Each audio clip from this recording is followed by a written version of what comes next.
How's it going, everybody? It's Pride here, and welcome back to another Q&A video. It's been a little while since I've done one of these. Usually I like doing them like once a month. I don't think I've done it in like 2 months or something like that. But I got some questions that were asked by you guys on Twitter or on, the community section on YouTube or in the comment section of my last one. So if you have any that you might want to ask me about games or anything like that, life, although I would suggest not asking for life advice. From the guy playing Dark Souls on YouTube, yeah.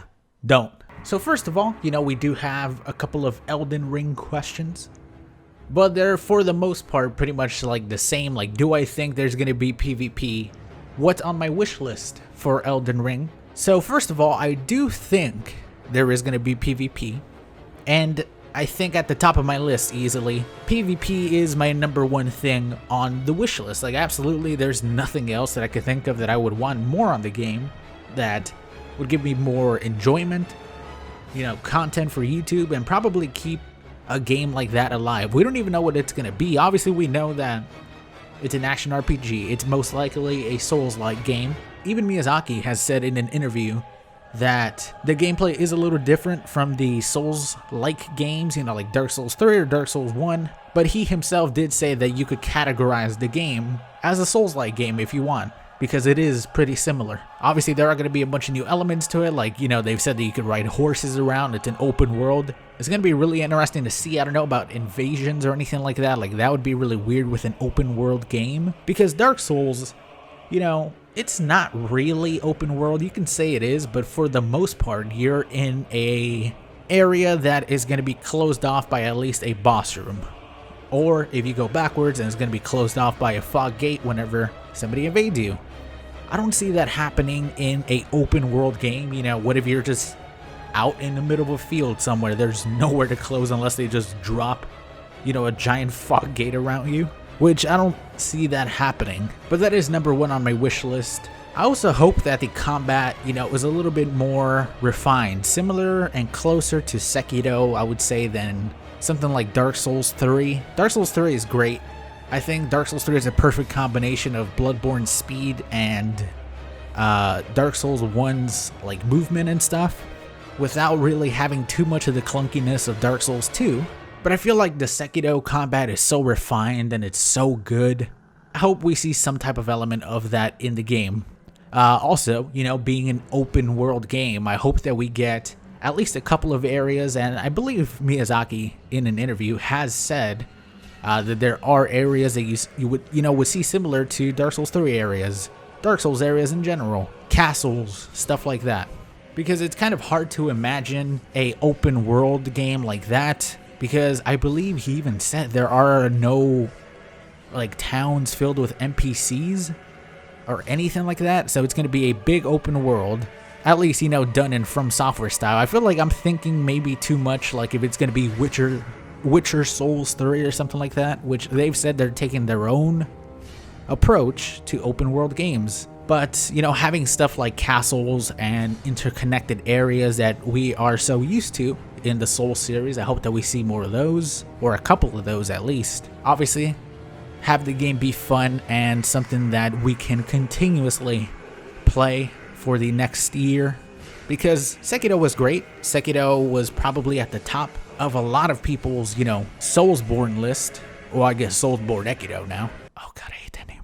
We're probably going to get a great story, being that George R.R. Martin was involved, Miyazaki was involved, his team at From Software. We can probably expect great things from Elden Ring. But yeah, man, a couple of those things that I mentioned, PvP, areas similar to Dark Souls areas, refined combat like we see in Sekiro, and a great story. Replayability would be cool, but you never know. Also, somebody asked where would I rank Sekiro in the whole Soulsborne series. I would probably say, man, it's so hard because PvP is such obviously a big factor, especially for me who I have a channel focused on PvP for the most part. I feel like if you take everything into account, including PvP, I would maybe rank Bloodborne as #1, Dark Souls 3 as #2, and Sekiro probably at #3, and then Dark Souls 1, and then Dark Souls 2, and then I haven't played Demon Souls, so I can't really comment on that game. But honestly, they're all fantastic games that are worth playing and are awesome. It's like ranking a bunch of games that are, 10 out of 10s. It's a little bit difficult, but yeah, that would probably be my order of where I would rank Sekiro. Do you ever plan on returning to your roots and doing COD? There was one point where I thought, maybe I'll go back and do a montage one day. There was always that thing where I said on YouTube, I was like, oh, if I ever decide to fully quit Call of Duty, I'll make a video on it and I'll tell people. And then I never made that video. Here's the thing, man, like those montages and stuff like that I did, sniping montages way back in the day. Obviously, that's why my name is what it is. Those took so long to make and they were always worth it at the time. But then when I look back at those, man, I wasted so much time on those.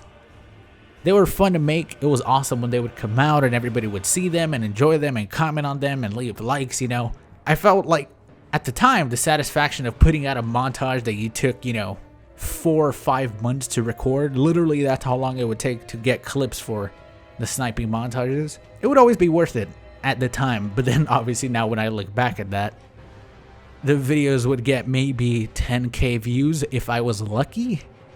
And that's 5 months of a lot of playing COD.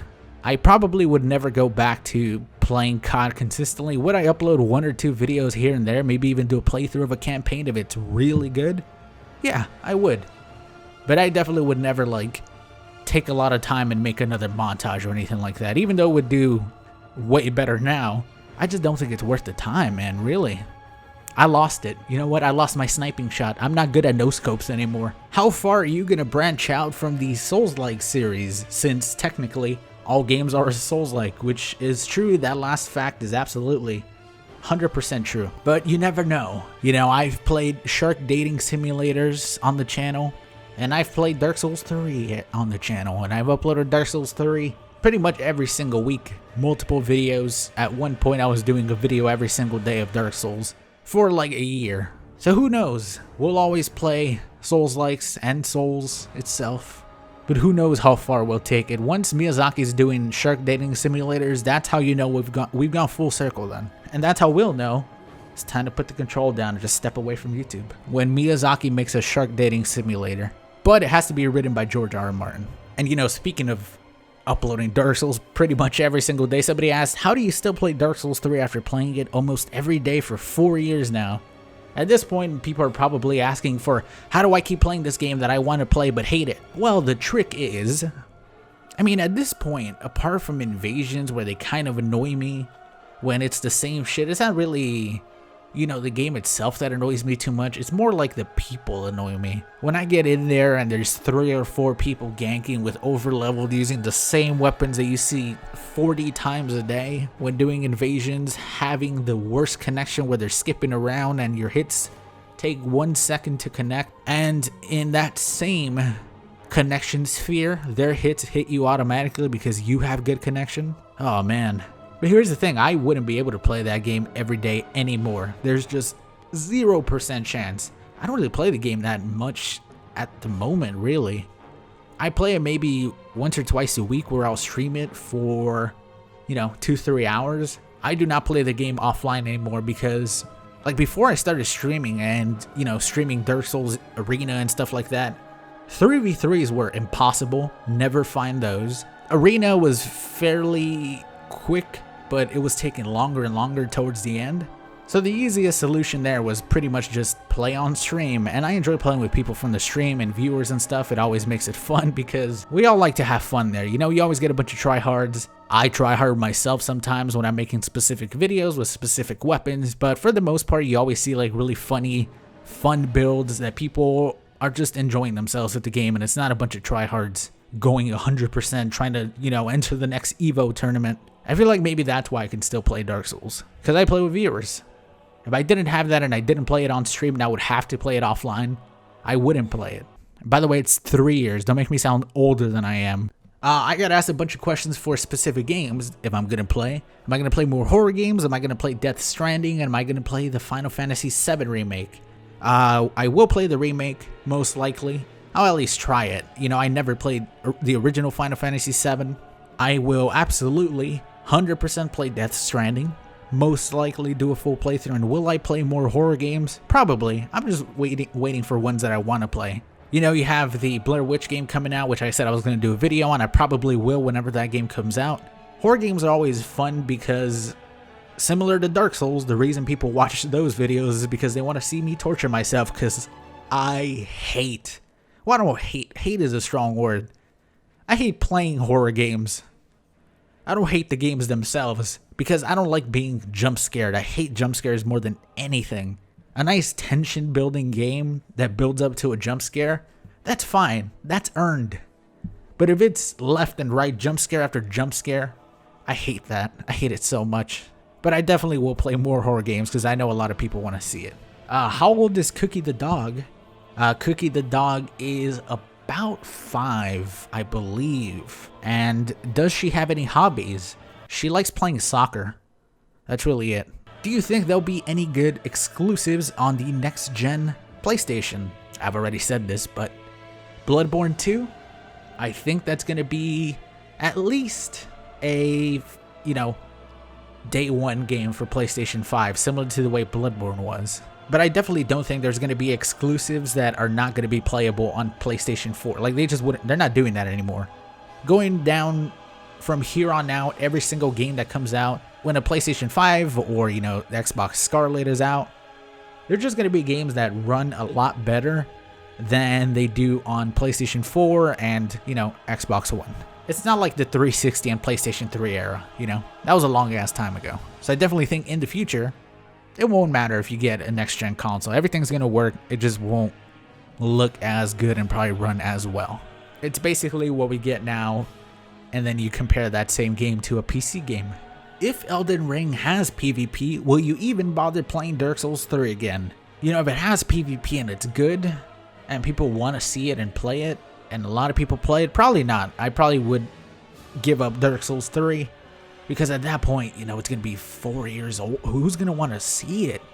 If Elden Ring is good, and you know, even now people will watch Dark Souls 2 and Dark Souls 1, but I feel like those games are very different because they're going to be similar to, you know, Dark Souls 3.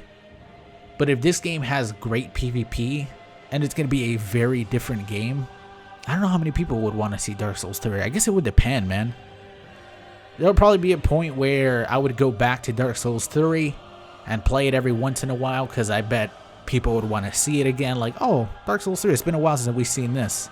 But it would be, you know, a couple months into it, like 6 or 7 months or something like that. But I'm going to be honest, I think that Elden Ring will have PvP, but it's not going to be the type of PvP, you know, that we see in Dark Souls. That's going to be super entertaining and people are going to want to see all the time. I don't know. That's just my opinion. That's what I think. How do you see the future of Adventures of the Worst Invader? I think it's worth continuing despite Dark Souls 3 player base that keeps getting lower and lower. That is true. That's definitely a problem. Now, to be honest, I have a bunch of gameplay saved up. I probably have a solid 10, 15 videos worth of clips saved up that I just need to edit, and I'm extremely lazy to do it. But there is going to be a point, most likely, where it's going to be really hard to find invasions. I feel like if Elden Ring doesn't have PvP that is fun, or even if it doesn't have PvP at all, there'll still be some every once in a while, but there definitely will be a point where it'll be the same couple people or stream snipers, and it'll be boring to play and watch. At that point, Adventures of the Worst Invader is just, you know, it's going to have to go away. That's just the way it is. But here's the thing, man. It's been 3 years and people are still consistently ganking and playing in this game. Who knows if people are ever going to run out. People still play Dark Souls 1 PvP probably. And also, you know, we're talking mechanic-wise. Dark Souls 3 is far superior than Dark Souls 1. So it could have a very, very, very long lifespan. You never know how the game's going to... They might shut down the servers tomorrow. So we'll see. Time will tell. How long do you think it'll take humans to evolve into weasels? That's a good question. But here's the thing. What if they already did, and the weasels we see were once human? You know how we see monkeys now, and we are pretty much evolved versions of them? And apes. What if that's what we see with weasels? And they look at us, and they look down at us. That's my opinion. And that's the answer. When are you making the out of context saying montage? Now that's a tough one. I probably would never do that. That's like something you guys have to do. I'm gonna leave that to you because I can't go through every single I have no idea where any of those are. No clue where I said them. They happen at random times, at random videos. There could be a month span where I just don't have any, and then I could have like 3 or 4 in one video. I think it started way back when I did my Wolfenstein 2 playthrough. Hell, I'll show it right here. It is the obvious answer. He's right. Horse dick is what I want. That was the first out of context saying that I can remember, and it might go further back than that. Honestly, I do not remember. But yeah, I wouldn't make that myself. Do you think Sekiro will have any DLCs now that we saw a trailer for the next From Software game? I honestly did. Before I saw that, I was 100% certain that we were going to end up getting DLC for Sekiro, because I feel like they could go a couple different directions with the story on that game. But now that we saw like a full-length trailer like that, well, it's not really a trailer, it's like a teaser, right? But it's way more than we saw for Sekiro. Like, compare the teaser for Sekiro and for this game, it's thousands of times more. But now I really don't know if the game's going to end up having any type of DLC. I hope that it does, you know, because I think that Elden Ring is most likely over a year away still. So there's definitely room, but you know, somebody like Miyazaki might have moved on from the game already. Hell, he started working on Elden Ring when the Dark Souls 3 DLC was done. I mean, From Software works non-stop, man. Their pace is just ridiculous. Because even then, he was working on Sekiro and he's been working on Elden Ring pretty much at the same time. I don't even know what they do over there, man. It's absolutely insane. It's possible right now they're working on 17 Sekiro DLCs at the same time. I wouldn't be surprised, to be honest, but you know what? I'm going to put it out there. Yeah, I do think we're still going to get at least one Sekiro DLC, but just one, and that's it. Maybe in the future we'll get a Sekiro 2, because the game was pretty damn successful. But either way, guys, that is going to be it for the Q&A video today. I hope you guys did enjoy it. I appreciate you guys watching the video very much. Once again, if you have more questions you would like to ask, feel free to leave those in the comment section down below, and I'll probably get to them whenever I make one of these again. Have a good day, everybody, and I'll see you all next time. Peace.